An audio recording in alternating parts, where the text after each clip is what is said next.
médecins seulement, hein, donc il avait diminué de moitié par rapport à une période un peu plus ancienne. Et on a commencé à faire remonter le numerus clausus que dans le début des années 2000, hein, en 2004, le numerus clausus s'est remonté à plus de 5000 et progressivement il a été réaugmenté avec maintenant un numerus clausus beaucoup plus important. Donc là, un taux effectivement de seniors important et puis une part des femmes omnipraticiens qui a vraiment beaucoup progressé ces dernières années, puisque vous voyez que sur les moins de 40 ans, elles représentent 79,2% dans le département du Cher contre 63,4% France entière, alors que quand vous regardez les médecins seniors, dans les 50 à 59 ans, elles ne représentent que 42,1%, donc dans le département du Cher comme au niveau national, 40,1%. Donc vous voyez qu'on a progressivement un remplacement des générations de médecins par plutôt plus de femmes qui ont de toute manière, ça a été prouvé, une amplitude de travail moindre, mais je pense qu'il ne faut pas s'arrêter aussi à la féminisation parce que même les jeunes, les médecins hommes plus jeunes souhaitent également diminuer leur temps de travail. Donc là, je crois que c'est un effet générationnel complet, mais effectivement, qui a été peut-être intensifié par le fait qu'il y a une féminisation plus importante à un moment donné.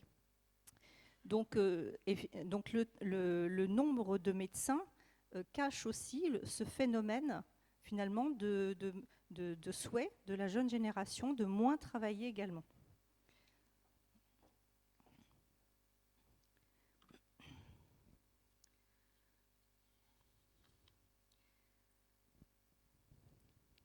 Donc ça, Madame Ovas-Frély en a parlé, hein, donc effectivement les aspirations différentes en termes de temps de travail, d'équilibre entre vie professionnelle et vie personnelle et de choix de pratique également, parce qu'on s'aperçoit qu'il y a de plus en plus de médecins qui ont des exercices finalement mixtes, donc pas que libéraux, hein, donc un exercice mixte salarié-libéral, un exercice mixte administration libérale ou salarié administration, etc.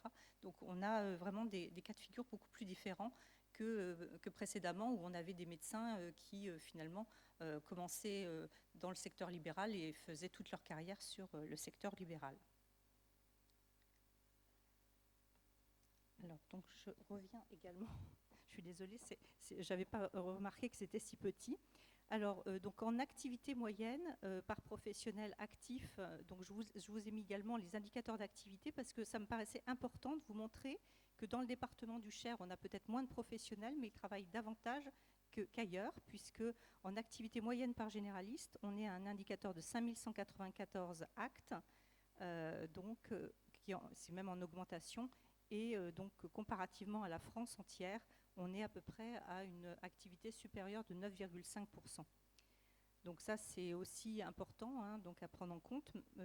Nos médecins donc, tentent quand même de compenser en partie par une augmentation de leur activité. Sur le nombre d'actes par bénéficiaire, donc autre donnée importante aussi, c'est que finalement, nos médecins sont moins nombreux, ils travaillent plus, mais bien entendu, ils ne peuvent pas voir leurs patients aussi fréquemment que les médecins d'autres régions ou d'autres départements. Donc on a un indicateur de nombre moyen d'actes par des bénéficiaires inférieur dans le département du Cher par rapport à la France entière. Donc vous voyez qu'en total, un bénéficiaire d'un médecin généraliste bénéficie de 3,8 consultations et visites contre 4,2 au niveau France entière. Et donc, ça se constate sur l'ensemble des classes d'âge. Alors, donc, pour ce qui est des différentes problématiques, la problématique, c'est comment on se projette dans les années à venir. Donc là, il y a eu, donc pour continuer sur l'adresse, il y a eu une projection qui a été réalisée en 2021 par la direction des études et des statistiques et qui montre que dans les 10-15 prochaines années, nous allons encore connaître une baisse sensible de la densité médicale, plus accentuée encore pour les médecins généralistes. selon les projections de l'adresse, nous ne retrouverons la densité actuelle qu'au milieu des années 2030. Alors bien sûr, il ne faut pas non plus être complètement donc ne voir que le côté sombre des choses. Hein. Ça va progressivement d'ici entre 5 et 10 ans, effectivement, on va commencer à voir des jeunes générations de médecins grâce à l'augmentation du numerus clausus arriver sur le marché du travail. Et effectivement, on va pouvoir voir cette courbe commencer à s'infléchir pour que voilà, on retrouve un nombre de médecins qui soit meilleur qu'actuellement. Donc, ce que je voulais vous présenter également, c'est un certain nombre de dispositifs qui peuvent contribuer à pallier à cette problématique de zone sous-dense. Différents dispositifs qui vont inciter à l'exercice en zone sous-dense, à redonner du temps médical aux médecins et à proposer une prise en charge pour les patients qui vont rencontrer des difficultés dans l'accès aux médecins traitants. Donc on a les contrats démographiques qui sont incitatifs à l'installation ou au maintien. Donc on a 3 contrats, je vous en parlerai ensuite. On a une aide de l'assurance maladie pour l'embauche d'un assistant médical pour redonner du temps médical aux médecins, donc essayer de libérer ce temps médical. Et puis également les infirmières de pratique avancée, les infirmières ASALées, je vais vous en parler également, qui vont pouvoir aider donc le médecin pour la prise en charge de ses patients. Et enfin, un dernier dispositif qui est très récent, qui s'appelle le pharmacien correspondant. Et là, c'est finalement le pharmacien qui vient un petit peu en aide aux médecins également, en pouvant renouveler certaines ordonnances pour un temps plus long qu'actuellement. Sur les contrats incitatifs démographiques, vous avez 3 contrats. Le contrat d'aide à l'installation médecin, que vous connaissez peut-être parce que c'est celui qu'on cite souvent. L'installation d'un médecin en zone sous-dense, c'est 50 000 € voilà, que l'assurance maladie peut verser. Effectivement, on en a souvent parlé. Hein, donc c'est un contrat qui est tout de même incitatif, effectivement. Nous en avons signé 21 dans le département du Cher, donc 15 qui sont toujours actifs. Donc il y en a un certain nombre. C'est peut-être les médecins ont pu cesser leur activité parce qu'ils étaient tout de même pas très loin de la retraite. Ou, voilà. Donc effectivement, quelques contrats qui ne sont plus actifs. On a 40 COSCOM, donc c'est des contrats de stabilisation et de coordination médecins. Donc ça, c'est pour inciter les médecins à rester dans les zones sous-denses. Donc là, on en a 40, dont 34 toujours actifs. Donc on verse à peu près 5 000 € par an pour ces médecins qui restent en zone sous-dense. Et un COTRAM, qui est un contrat de transition médecin et qui va finalement permettre à un médecin senior d'anticiper son départ en retraite en aidant, en accueillant et en aidant à l'installation d'un médecin de moins de 50 ans qui va prendre sa relève. On n'en a signé qu'un, malheureusement, dans le département du Cher. C'est vrai qu'on souhaiterait en signer davantage. Donc, deuxième aide, c'est l'aide à l'embauche d'un assistant médical, qui est un dispositif conventionnel qui est pérenne, ça c'est important, qui repose sur un contrat de 5 ans, qui est signé entre la CEPAM et le médecin généraliste ou spécialiste, qui va permettre à ce dernier d'obtenir une aide dégressive sur 3 ans, qui est une aide qui peut vraiment permettre au médecin de payer le salaire et les charges de son assistant médical. Puis, à l'issue des 3 ans, un maintien donc de cette aide sur les années suivantes, en contrepartie d'une augmentation, voire d'une stabilisation de sa patientèle médecin traitant ou de sa file active. Alors, c'est fonction du niveau de prise en charge de la patientèle, hein, du nombre de patients pris en charge par ce médecin. Et si le médecin a vraiment une très forte patientèle, bien entendu, on ne va pas lui demander d'en prendre encore davantage. Hein, donc l'idée, c'est de stabiliser sa patientèle. Et c'est vrai que dans le département du Cher, quasiment tous les médecins sont déjà à un niveau assez élevé de patients.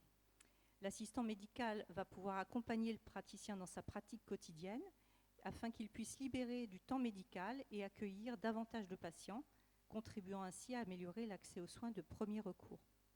Donc, au niveau des fonctions de l'assistant médical, vous voyez, il peut s'agir de tâches administratives, de missions en lien avec la préparation et le déroulement de la consultation, ou de missions d'organisation et de coordination.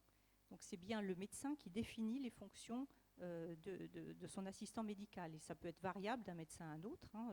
L'idée, c'est vraiment que le médecin, il trouve son compte, puisque ça doit lui permettre vraiment de pouvoir davantage se consacrer à ses patients. L'assistant médical va suivre une formation qualifiante qui est définie au niveau national et avec des organismes de formation qui la proposent. À ce jour, dans le département du Cher, nous avons 17 contrats d'aide à l'embauche d'un assistant médical qui ont été signés, et les 17 médecins qui en bénéficient sont très satisfaits de ce dispositif. On peut mettre à disposition du médecin un contrat avec un ETP, un demi-ETP ou un tiers ETP. Et plusieurs médecins peuvent partager un assistant médical. Par exemple, des médecins qui se trouveraient dans le même cabinet médical peuvent partager cet assistant médical. Donc, au niveau des infirmiers, nous avons deux dispositifs un petit peu particuliers. Donc, l'infirmière de pratique avancée, qui a été créée par la loi du 26 janvier 2016 de modernisation du système de santé.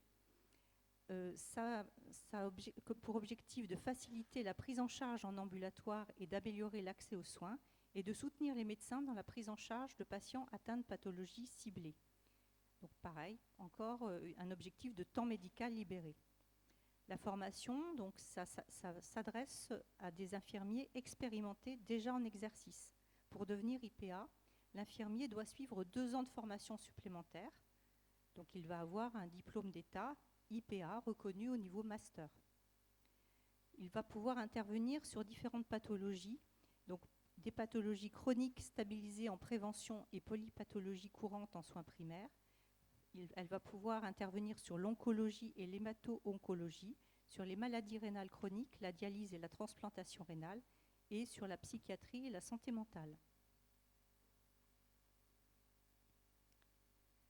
Autre dispositif concernant les infirmières, l'infirmière azalée.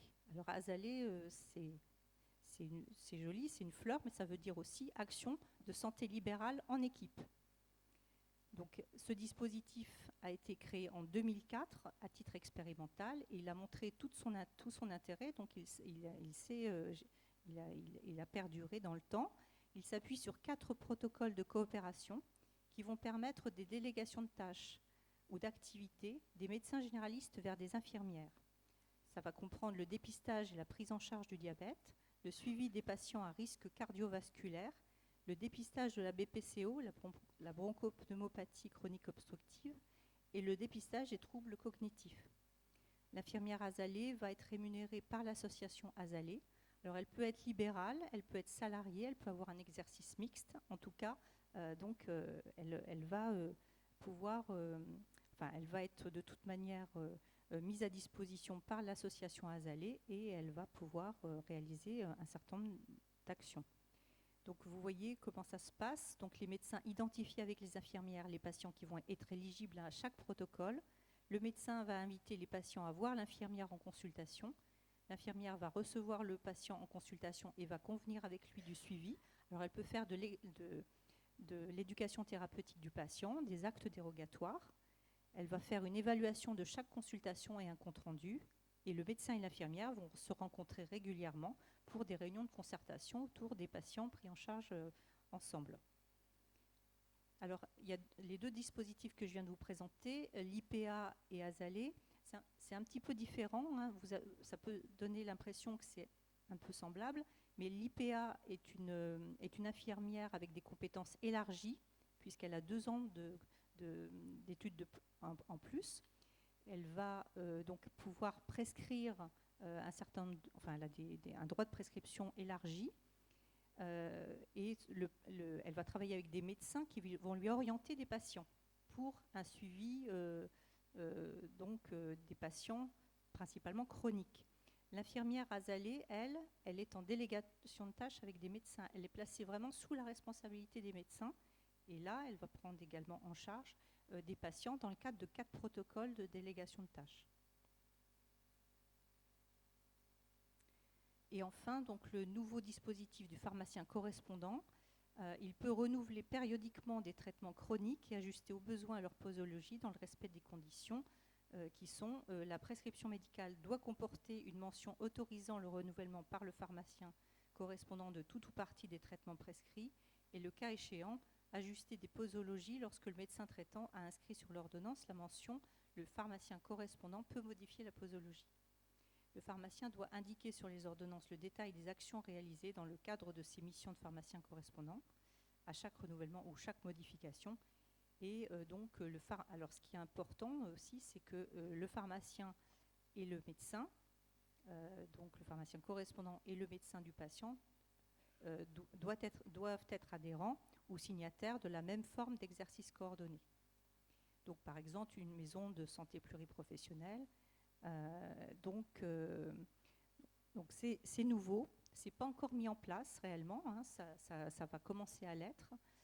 Nous n'avons pas encore totalement communiqué vers les professionnels de santé. On va travailler avec les structures d'exercice coordonné sur ces dispositifs. Nous allons évoquer le sujet avec les pharmaciens, avec les médecins, pour justement voir comment on peut développer un petit peu ce dispositif qui ne se veut qu'être une aide dans le contexte de désertification médicale pour que le pharmacien puisse finalement renouveler peut-être davantage certaines prescriptions. Alors, donc, j'ai dressé un constat un petit peu, pas tragique, mais presque, de la démographie médicale dans le département. Mais ce qu'il faut voir aussi, et je pense que le docteur Lanotte et M. Moulin vont en parler ensuite, c'est que la démographie médicale, même si effectivement c'est un gros écueil pour nous, ça peut être aussi un facteur puissant comme facteur de changement. Donc on est vraiment devant il faut vraiment qu'on avance, et pour avancer, il faut que finalement on trouve des solutions. Alors les quelques dispositifs que je vous ai présentés, ça en fait partie, mais il n'y a pas que ces dispositifs, il y a énormément de choses qui se mettent en place. Il y a énormément d'initiatives locales aussi, et je pense qu'il faut vraiment s'appuyer sur tout cela. Et les initiatives locales sont souvent portées par l'exercice coordonné, parce que de toute manière, je crois que maintenant, c'est plus possible pour un médecin d'exercer seul dans son coin. Il faut vraiment qu'il communique avec les autres professionnels de santé. Et là, c'est très important d'exercer dans le cadre d'un exercice coordonné. On voit bien que les jeunes médecins ne souhaitent que ça. Ils ne veulent plus du tout travailler seuls. Donc, qu'est-ce que c'est que l'exercice coordonné ? Je terminerai sur cette définition pour donner ensuite la parole à Dr Lanotte et à Bertrand Moulin. Donc, qu'est-ce que l'exercice coordonné ? C'est le travail en commun de plusieurs professionnels de santé, dont au moins 2 professions différentes, qui vont organiser leur offre de soins autour d'une population ou d'une patientèle sur un territoire. Donc, ils prennent en compte les besoins de soins de la population, notamment en ce qui concerne les situations complexes qui vont impliquer un suivi pluriprofessionnel, donc par exemple les patients diabétiques, les personnes âgées vulnérables, les populations en situation de précarité économique et sociale, les conduites addictives, etc. Vont prendre en compte aussi les besoins liés à la démographie médicale. Le travail en équipe va favoriser l'installation de professionnels dans des zones où l'offre de soins est déficiente. Et enfin, les besoins en matière de parcours de soins, avec une équipe peut plus facilement proposer une continuité des soins sur un territoire. Donc c'est vraiment important, effectivement, de se projeter et de ne pas, de ne pas se lamenter par rapport à une situation, effectivement, qui semble catastrophique. Il faut avancer et essayer de trouver des solutions, mettre en place des projets, des dispositifs qui vont permettre d'avancer et d'attendre que la situation s'améliore d'ici 5 à 10 ans. Donc voilà, merci pour votre attention.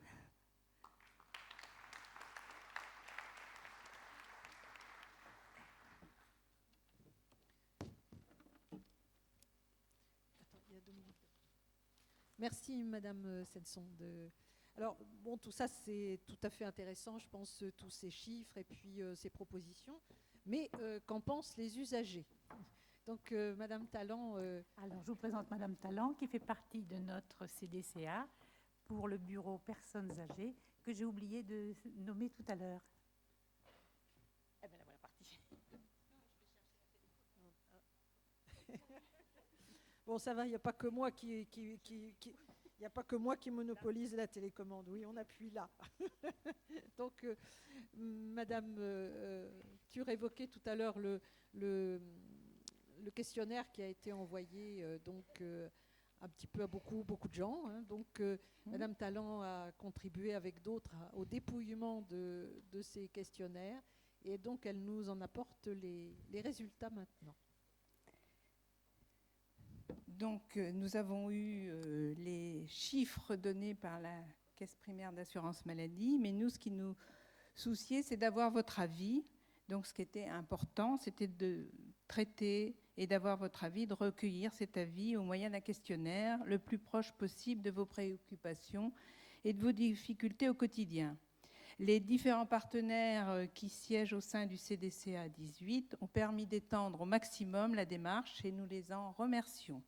Certes, ce questionnaire n'est pas parfait, peut être construit dans des délais trop courts, mais qui a le mérite d'exister. D'ailleurs, nous avons compté 950 retours. Maintenant, je vais vous présenter les résultats.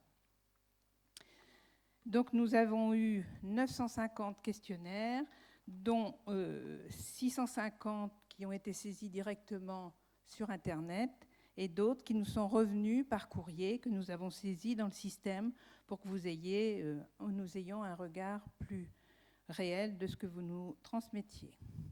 Donc, c'est pareil, c'est comme Madame Senson, je vais être obligée de m'approcher parce que je ne vois pas. Donc, vous avez été 34% environ d'hommes à répondre et 66% de femmes. Les personnes qui nous ont répondu à 43% sont des personnes de moins de 60 ans. Donc, c'est peut-être ceux-là qui manipulent plus facilement Internet. Les communes, votre âge, donc c'est bien ça, c'est moins de 60 ans. Ensuite, vous avez à peu près la même dans les 60, 69 ans, 70, 79 ans. Voilà les tranches d'âge. Et nous avons même eu des réponses de personnes de 90 ans et plus. Donc, les communes où vous résidez, donc je ne vais pas toutes vous les nommer, mais vous voyez que tout le département a pratiquement répondu. Ça ne veut plus. La réponse est moins rapide.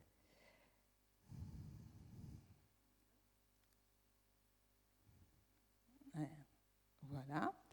Nous voulions savoir si vous viviez seul ou en couple. Donc, environ 70% de personnes ne vivent pas seules.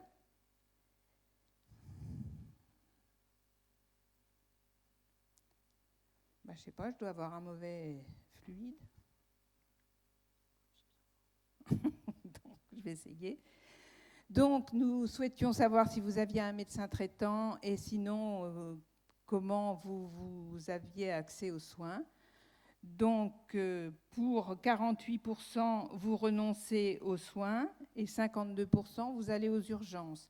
Mais moi qui ai saisi les dossiers, les questionnaires papier, il y avait un peu de contradiction parce que les personnes me disaient qu'elles renonçaient aux soins, mais qu'elles allaient en cabinet médical. Donc, peut-être qu'elles allaient en cabinet médical rencontrer leur médecin traitant quand c'était vraiment trop compliqué pour elles. Et ça, c'est une extrapolation. J'ai extrapolé là-dessus. Ben, j'ai beau appuyer fort, hein, mais c'est peut-être les piles qui sont défaillantes. Ah, donc je reviens en arrière. Donc, vous rencontriez votre médecin traitant en cabinet médical en grande partie, hein, c'était plus de 80%, autrement en maison de santé. Ben voilà.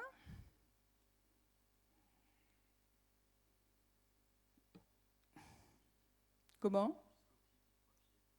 Jusqu'au clic. J'appuie.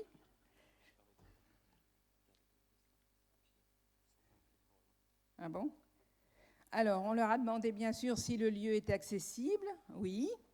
La localisation, donc, c'était à 39% sur votre commune, à 56% sur une autre commune et 5% dans les départements limitrophes, et ça l'est même dans la région parisienne.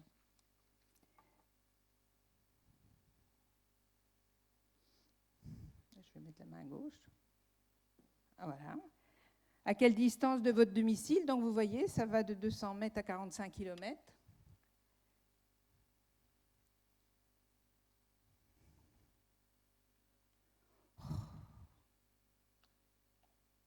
Je dois vraiment avoir un mauvais fluide. Hein. Ah, voilà. Hein? D'accord. Donc, dans quel délai obtenez-vous un rendez-vous? Donc, ça va de 2 jours, de 1 journée à 3 mois. Mais je pense que les 3 mois, c'est pour les personnes qui prenaient rendez-vous des rendez-vous réguliers. Ensuite, avez-vous des difficultés de transport?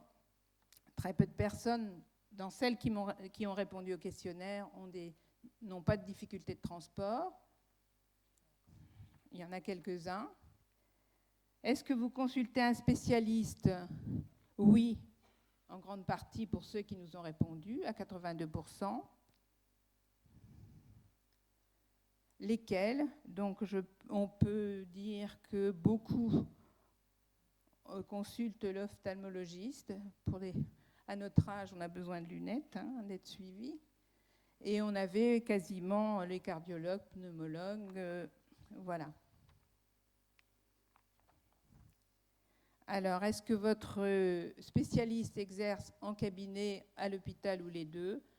Donc, en grande majorité, c'était en cabinet, à 47%, et le reste était partagé entre à l'hôpital et les deux.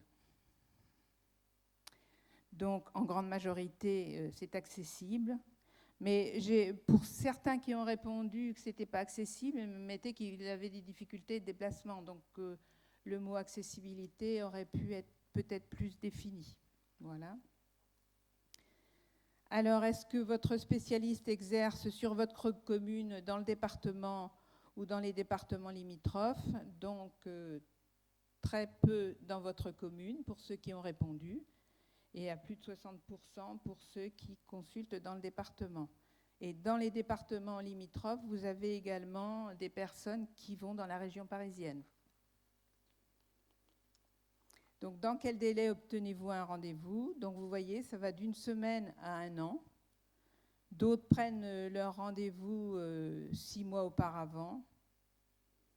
Et puis, à un rythme régulier, plusieurs mois avant, quand c'est dans une autre région, ou quand vous avez l'agenda du spécialiste qui s'ouvre, c'est souvent 3 mois avant la consultation, ou quelquefois un semestre. Avez-vous une pharmacie sur votre commune? Donc à 62% dans ceux qui nous ont répondu avaient une pharmacie dans leur commune. À quelle distance? Donc ça va de 300 mètres à 25 km. Elle est accessible, ça c'est quand même une chance. Alors pour cette question, possède-t-elle une cabine de consultation? En grande majorité, on a répondu non, mais souvent on me répondait non dans les questionnaires que j'ai saisis en me disant que la personne ne savait pas. Donc voilà. Et avez-vous des paramédicaux sur votre commune?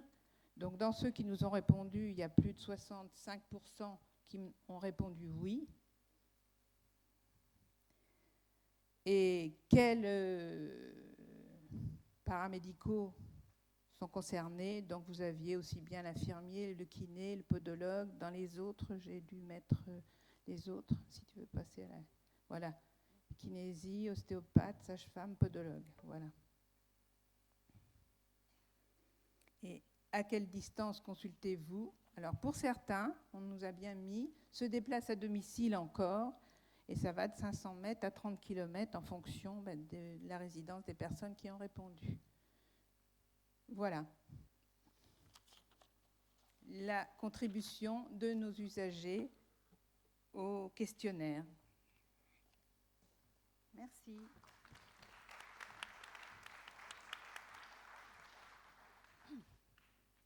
Merci Madame Talent. Donc je pense qu'effectivement c'est un petit peu, je dirais, contradictoire parfois. Hein. Donc, et puis on sait bien que les gens qui ont répondu sont aussi les gens les plus motivés et que voilà, et qu'il y a des gens qui sont très très éloignés du soin.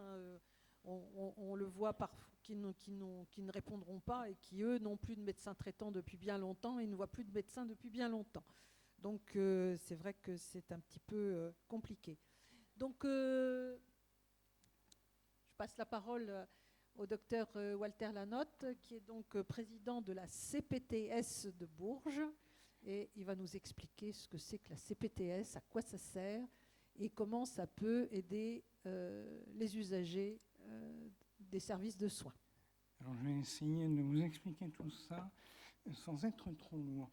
Alors, on va passer à la diapo. Alors, la CPTS du Pays de Bourges, qu'est-ce que c'est déjà une CPTS? C'est une communauté professionnelle territoriale de santé. C'est une association de la 1901. Alors, je vous ai mis juste ça à titre d'illustration, je ne vais pas le détailler, mais dont l'objet est, entre autres, d'aider la population à avoir un accès à des soins de qualité, de travailler en pluriprofessionnalité, de faire la CPTS un lieu d'accueil pour l'ensemble des professionnels de santé, développer des programmes de prévention et d'éducation pour la santé, et voilà, et puis soutenir et développer les initiatives contribuant au bien-être des professionnels de santé. C'est important dans le contexte que l'on vous a expliqué précédemment. Alors, les CPTS, déjà couvrent, alors elles ont été créées, nous on a été CPTS du Pays de Bourges, une des premières en 2018, mais maintenant vous voyez que l'ensemble du département est couvert par des CPTS. Et vous verrez aussi que les limites des CPTS ne sont pas superposables aux limites départementales. Pour quelle raison? Bien parce que le territoire de la CPTS, et ça c'est une particularité de la région Centre-Val de Loire, correspond aux limites de bassin de population déterminées en fonction des usages de santé. Il y a eu une étude populationnelle qui a été faite et qui a permis de définir que, par exemple, les gens d'Aumigny, ils vont plus facilement consulter un spécialiste ou se faire hospitaliser sur Gien que sur Bourges. C'est pourquoi le territoire de la CPTS Nord s'appelle Giennois-Méry. Et pareil pour Méry-Vierzon-Sologne, où ça déborde un peu sur les autres départements.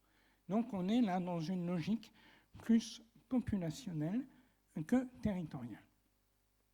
On a la chance dans la région Centre-Val de Loire d'être la région la plus maillée et la plus développée en termes de CPTS. À la fin 2023, l'ensemble du territoire de la région, l'ensemble des territoires sera couvert par une CPTS.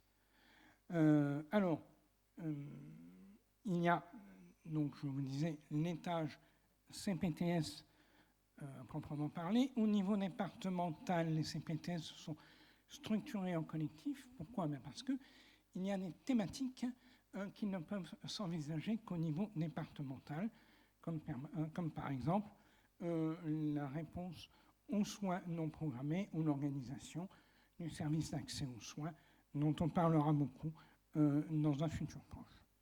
Et il y a également une dynamique régionale.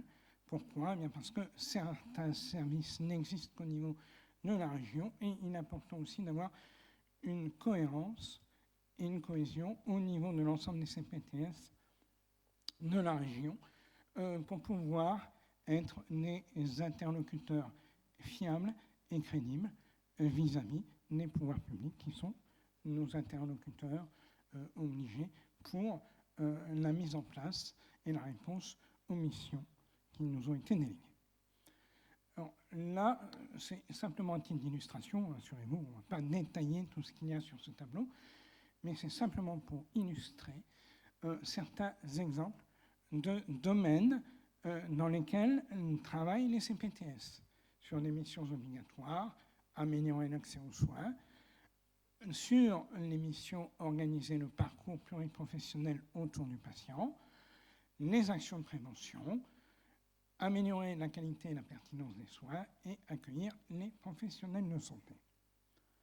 Les CPTS, dont je vous disais, c'est une association de 1901, qui a contractualisé avec l'ARS et la Caisse primaire d'assurance maladie, qui bénéficie d'un financement public sur des actions ciblées et des objectifs sur lesquels nous nous engageons pour chacune de ces missions. Donc, si vous voulez, c'est un donnant-donnant. Alors, je voulais prendre, parmi tous les exemples de nos actions, peut-être celle qui est la plus visible pour vous et qui va vous démontrer comment, sur un terrain pourtant défavorisé, le Cher, c'est compliqué au point de vue couverture sanitaire, eh bien, comment on a réussi, par exemple, dans le cadre de la crise sanitaire, à mettre en place un centre de vaccination sur Bourges, qui a vacciné jusqu'à 5000 personnes par semaine. C'est près de 130 ou 140 000 personnes vaccinées 3 doses. Donc, c'est vraiment une grosse entreprise qu'on a montée dans le cours un très court laps de temps, avec près de 250 volontaires, une organisation comparable à celle d'une entreprise. Voir qu'il y avait toute une unité de production où les gens arrivaient non vaccinés, simplement inscrits, et où ils sortaient vaccinés avec leurs documents, tout en ordre. Donc, c'est une structure qui a aussi pu fonctionner grâce à l'effort des professionnels de santé retraités. Il faut savoir, par exemple, près de 12 500 médecins en France sont en cumul emploi-retraite. C'est dans l'ensemble des catégories socio-professionnelles la catégorie où il y a le plus de professionnels en cumul emploi-retraite. Pour vous montrer l'engagement, pourquoi ? Bien parce que les médecins, si on est médecin ou professionnels de santé, parce que faut savoir qu'une CPTS regroupe non seulement les médecins, mais vous avez kinés, infirmières, orthophonistes, pharmaciens, etc. On a tous au départ des vocations humanistes. C'est pour ça qu'on fait ce métier. On parlait tout à l'heure des motivations à faire ce métier.